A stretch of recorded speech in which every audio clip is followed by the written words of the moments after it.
Terrorism is an evolving global threat. One of the major reasons behind sustenance of the monster of terrorism is terror financing. Measures to stop terror financing will help curb the menace of terrorism. So what is the No Money for Terror conference about? Can you give us a little background of this conference that is being hosted by India? Basically, the conference is all about countering terrorism financing, which has become an essential part of the global agenda in response to terror threat. Almost every country and many international organizations have acknowledged this ever-evolving threat. Now, as a part of this agenda, the first No Money for Terror conference was organized by France. This was in 2018 to target financing of terrorist organizations, especially the focus was on global terrorist organizations like the Islamic State and Al-Qaeda. The outcomes of those conferences were presented by the French president in a public communique which was called the Paris Agenda. Now, continuing with these efforts, the second edition of the conference was hosted by Australia in November 2019. The second conference obviously built upon the important work done in the first edition and focused on understanding terrorism threats and build political momentum to apply to them. Now, the third edition, this edition focused on international cooperation to combat terrorist financing and will focus on sharing our understanding of the terrorism financing threat with emphasis on South Asia region and sharing the best approaches to counter these threats. So, what is terror financing and how big challenge is it?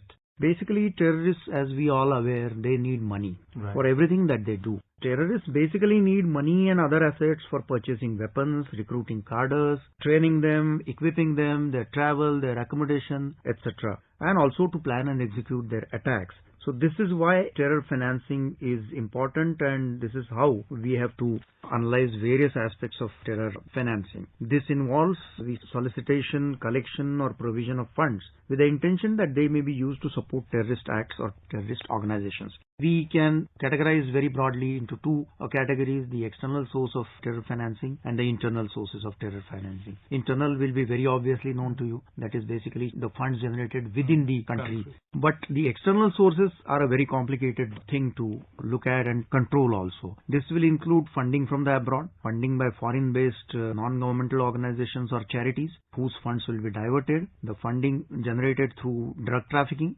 smuggling of fake currency notes, which will include Indian currency notes, etc. So these are complex things which are going to be really needing a lot of focused attention from all the investigating agencies.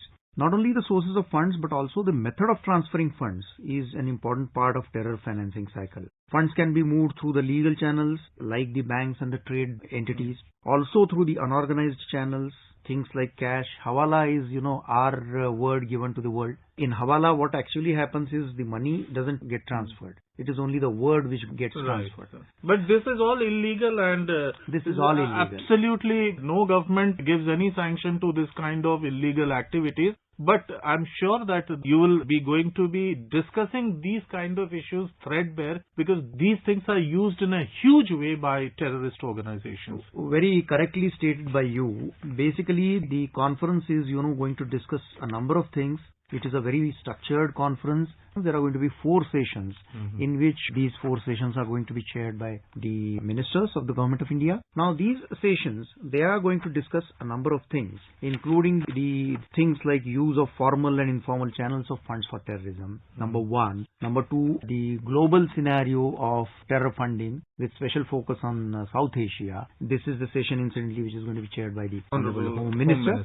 Emerging technologies and terrorist financing. Now, actually, you and me as common citizens, we have our perception of transfer of funds is entirely different from the perception of these people, these characters who are unscrupulous. They are exploiting every technological advance, like the blockchain technology, like the cryptocurrencies. So everything is kind of being used by them optimally. So all those aspects will be dealt with in this session, emerging technologies and terrorist financing. And then, of course, the session to be chaired by External Affairs Minister will be on international cooperation to address challenges in combating terrorism financing. This is indeed very timely, sir, and as our listeners will also agree that these are very important topics and very timely to be discussed, because Not only India, but the entire South Asian region and the world at large faces terrorism, and this has to be fought head-on. On this issue, sir, can you please tell us, since you are the apex body, the National Investigation Agency, what steps have been taken by the Government of India to counter terror financing? We all in India, though we were facing the scourge of terrorism for last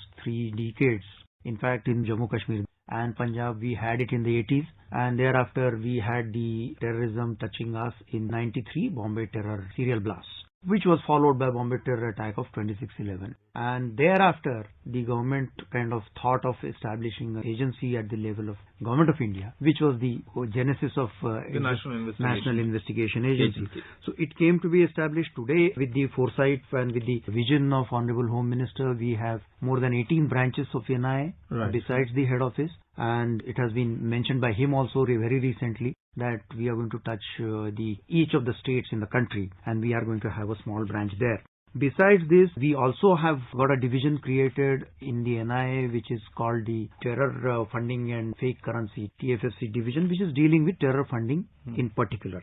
So NIA is strengthening various divisions in it through various amendments to the Unlawful Activities Prevention Act and the NIA Act. There has been more and more empowerment of the NIA. So now we can designate individuals like the US as individual terrorists. We can designate organizations as terrorist organizations and unlawful organizations, and we can then take up the activities like freezing their assets and all that.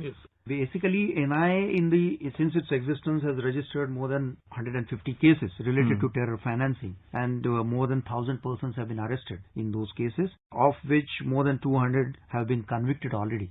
Since we are very methodical in our investigations, the conviction rate is as of now 100%. Now, as I was telling, there are a number of other steps which have been taken, as I was mentioning about the amendments to various laws to strengthen them, then training programs to be conducted for the state police personnel, then of course, effectively implementing various global standards which have been set by various international bodies and the UN Security Council in its resolutions, etc. Plus the intelligence and security apparatus of the central and the state governments has also been beefed up. So all in all, the Government of India has taken a number of steps, especially since the 26/11 terror attack in Mumbai, because that was one kind of a wake-up call for all. Absolutely, sir. In the global level, sir, what are the mechanisms that are available to counter terror financing? In the global scenario, there are multiple entities which are dealing with terror finance. One of the first and foremost entity which came into being was the Financial Action Task Force, FATF in short, which came in existence after the G7 summit in Paris again in July 89. Their initial focus was to establish protocol for controlling the money laundering. But post 9/11, the FATF also started looking into terror financing.